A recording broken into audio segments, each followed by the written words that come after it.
ऊर्जा के प्रकार भाग 2। इस वीडियो में ऊर्जा के प्रकार, ऊर्जा संरक्षण,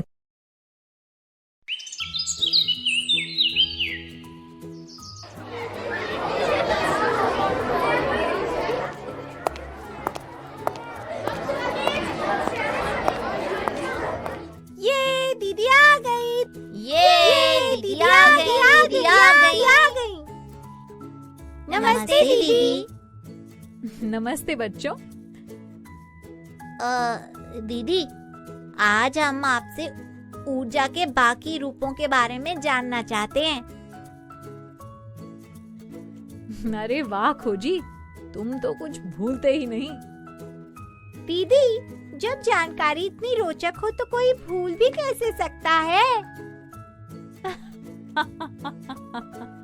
अच्छा बच्चों, ये बताओ, घर पर किस किस ने पानी गर्म होते हुए देखा है?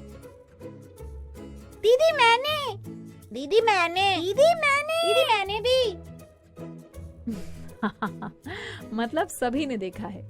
यदि तुम सबने कभी ध्यान दिया हो तो देखा होगा कि अगर हम गर्म होते हुए पानी के बर्तन को किसी प्लेट से ढक दें तो थोड़ी देर बाद प्लेट अपने आप हिलने लगती है। हाँ दीदी, और कभी-कभी तो प्लेट बर्तन से गिर भी जाती है। क्या तुम लोगों को पता है ऐसा क्यों होता है? नहीं दीदी, क्यों होता है ऐसा? आप ही बताइए ना। ये सब ऊष्मीय ऊर्जा के कारण होता है। ऊष्मीय ऊर्जा या हीट एनर्जी ऊष्मा से प्राप्त होने वाली ऊर्जा होती है।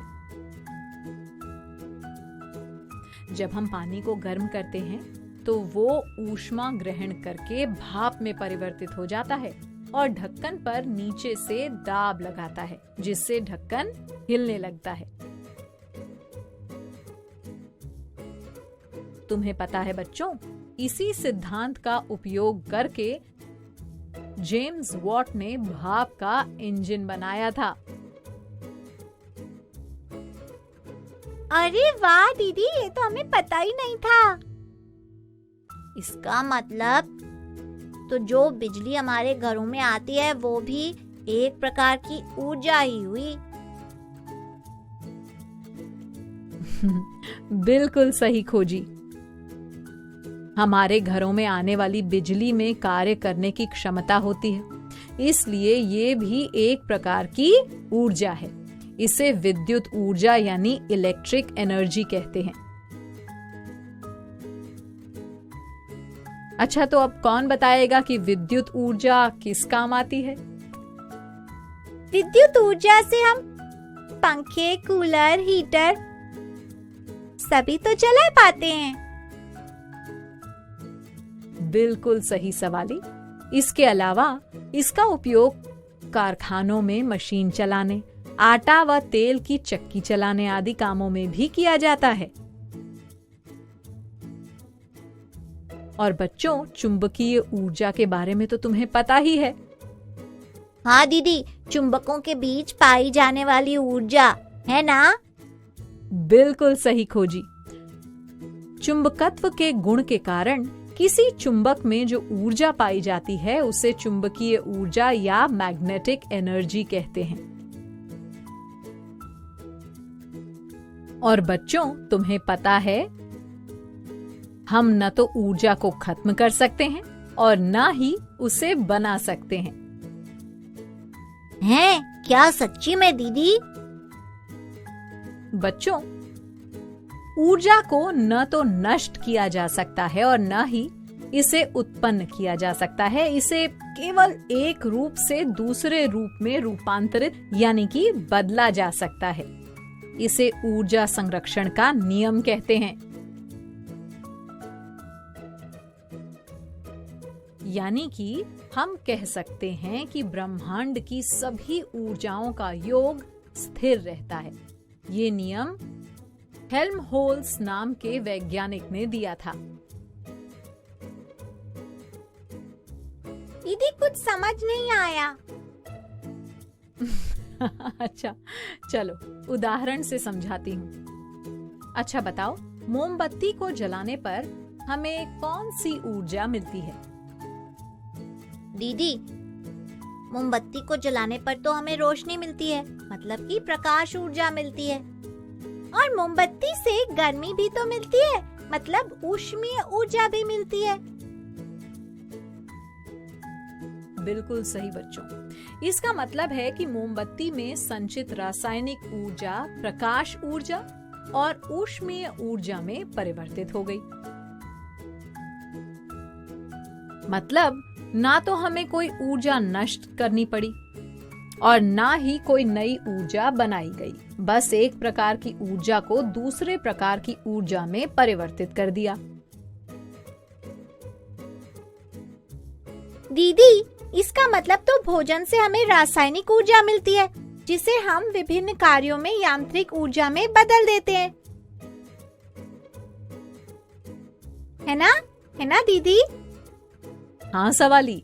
और ऐसे ही जल विद्युत संयंत्रों में नदी के जल को बांध बनाकर ऊंचाई पर एकत्रित किया जाता है और जब इसे नीचे गिराया जाता है तो जल की स्थितिज ऊर्जा गतिज ऊर्जा में बदल जाती है।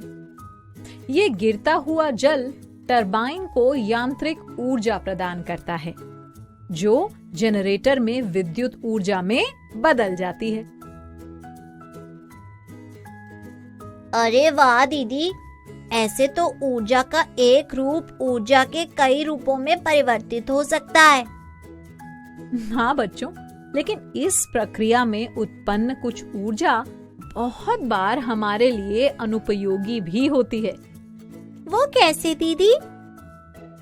देखो बच्चों, जैसे बल्ब को जलाने पर प्राप्त प्रकाश तो हमारे लिए उपयोगी है, परंतु इसमें ऊष्मीय ऊर्जा के रूप में ऊर्जा का क्षय होता है।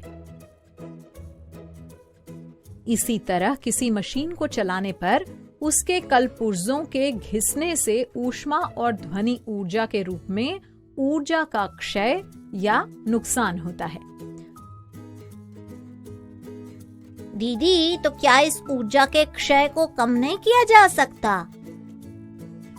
बच्चों, इस बारे में काम किए जा रहे हैं जिससे कि कम से कम अनुपयोगी ऊर्जा बने, और इसीलिए तो साइकिल और मशीनों के पुर्जों में घर्षण को कम करने के लिए उनमें ग्रीस और तेल डाला जाता है ना?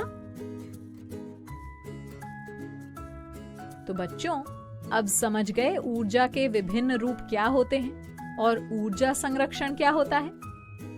हाँ दीदी। अच्छा, तो चलो अब मेरे कुछ सवालों के जवाब दो जल्दी से। अच्छा, तो ये बताओ, ऊष्मीय ऊर्जा क्या होती है? दीदी, ऊष्मा से प्राप्त होने वाली ऊर्जा ऊष्मीय ऊर्जा कहलाती है। बिल्कुल सही सवाली। अब बताओ बच्चों, बिजली से हमें कौन सी ऊर्जा प्राप्त होती है? दीदी, बिजली से तो हमें विद्युत ऊर्जा प्राप्त होती है। और चुंबक में कौन सी ऊर्जा होती है? बताओ। दीदी, चुंबक में तो चुंबकीय ऊर्जा होती है। अच्छा बच्चों, तो ये बताओ कि क्या हम ऊर्जा को नष्ट कर सकते हैं या बना सकते हैं? नहीं दीदी, ऊर्जा संरक्षण के नियम के अनुसार ऊर्जा को न तो नष्ट किया जा सकता है और ना ही इसे उत्पन्न किया जा सकता है। इसे केवल एक रूप से दूसरे रूप में रूपांतरित किया जा सकता है। अरे वाह बच्चों, तुम लोग तो सब समझ गए। तो चलो अब तुम संपर्क भैया से मिलो। मैं आया आया आया आया आया।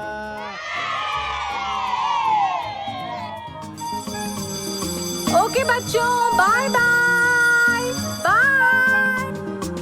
बच्चों, अब मैं जाती हूँ, कल फिर मिलने आती हूँ। इंग्लिश में अब होंगी बातें, मैथ सीखेंगे हंसते गाते। पहेली, किस्से और कहानी सुनना अब तुम मेरी जुबानी।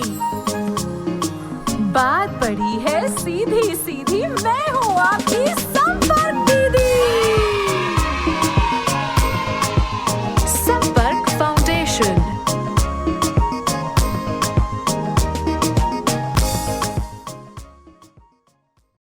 आपको ये वीडियो देखकर मजा आया ना? अगर आप इस वीडियो से संबंधित अन्य संसाधन जैसे कि अन्य वीडियो, गतिविधियां, क्विज इत्यादि देखना चाहते हैं तो अभी डाउनलोड करें संपर्क स्मार्ट शाला मोबाइल एप्लीकेशन। और हाँ, अगर आपको ये वीडियो अच्छा लगा हो तो इसे जरूर लाइक करें। और भी नए नए वीडियोस देखने के लिए सब्सक्राइब बटन पर क्लिक करना न भूलें। मिलते हैं बहुत जल्द YouTube और संपर्क स्मार्ट शाला ऐप पर।